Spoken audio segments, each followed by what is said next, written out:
Morning. So, did you know that spending just minutes with your horse is more valuable or just as valuable to your horse as if you spent hours?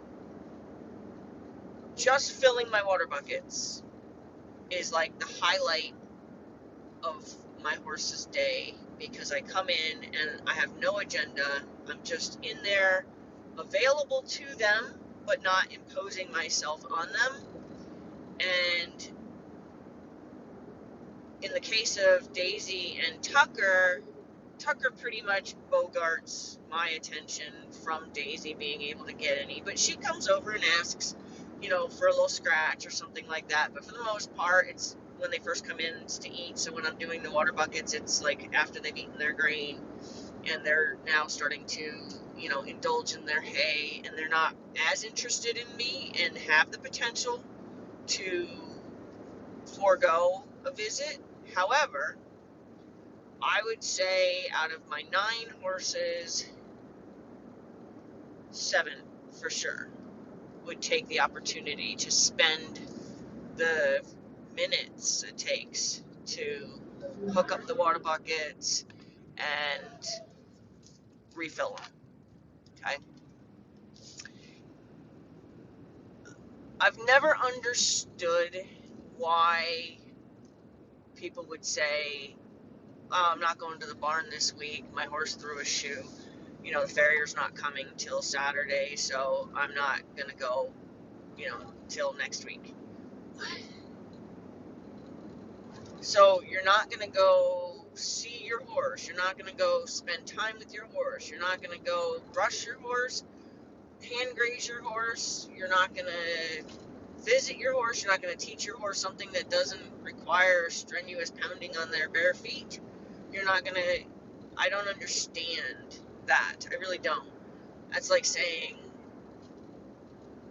I can't find my dog's leash, so I'm not going to take him out of the crate.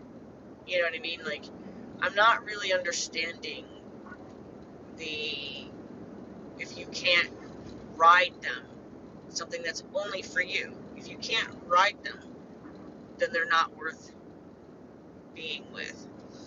And I assure you that if you took more value in the relationship with the horse, you would find that there's so much value in 5 minutes. I know there was a time when Ritz was a little baby, and I kept him a half hour away from my house.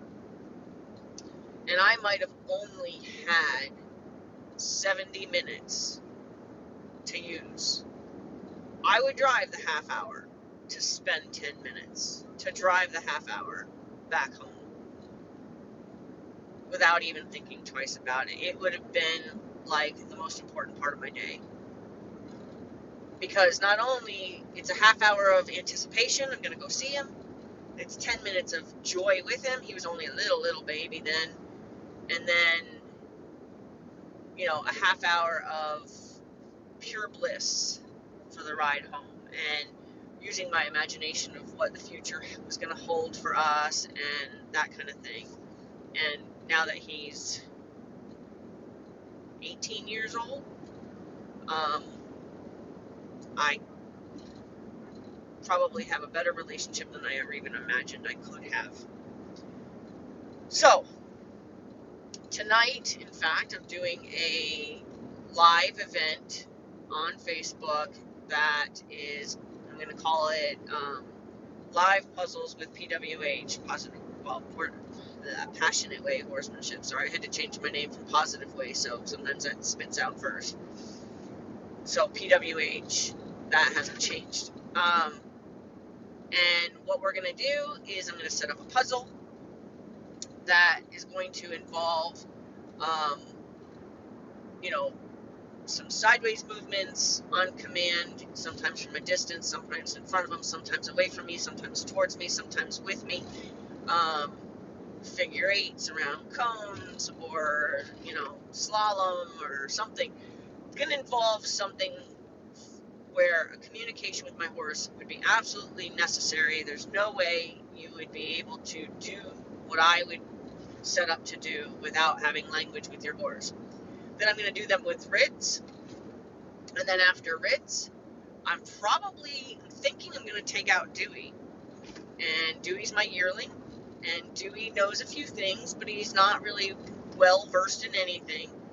And maybe show what could go wrong and then how you would manage what could go wrong. Or I'd get a different horse that's probably, rusty even. Like, yes, the language is theirs and, they, but the cues, they might be rusty to the cues, like a hand like this means something. Well, that's a cue. That's not their language, but it was taught to them through their language, so they might be rusty on the cues.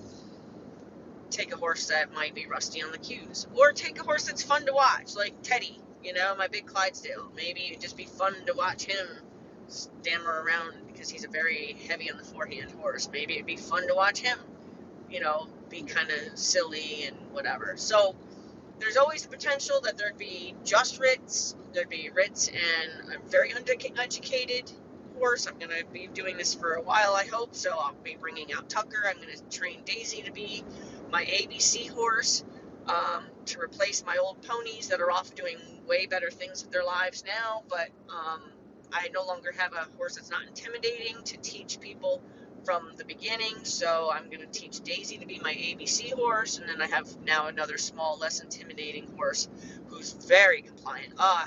She's such a great horse. For a horse that was essentially unhandled, didn't really understand anything, not even as much as how to have a halter put on without being afraid, or she knew nothing about leading or anything. She is easily the most compliant, cooperative, I don't like to use the word obedient, but she is so driven to please me that I can't wait to see how far I can take her. Like, she's going to be a star.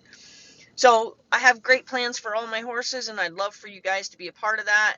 The beginning of this was explaining about how it would be minutes. There's going to be times where those lives will be 10 minutes long. There's going to be times, depending on the activity, because there's going to be a news feed. I'm going to have, like the feed, live feed, and I'm going to be able to have somebody reading them out to me so that I know what people are asking or what people are wanting to see or what people would like to have demonstrated or questions, or, we could even just field some comments, whatever. So it's going to be fun. So you guys might determine the length of the videos. Looking forward to it, and we'll see you tonight at 6 o'clock.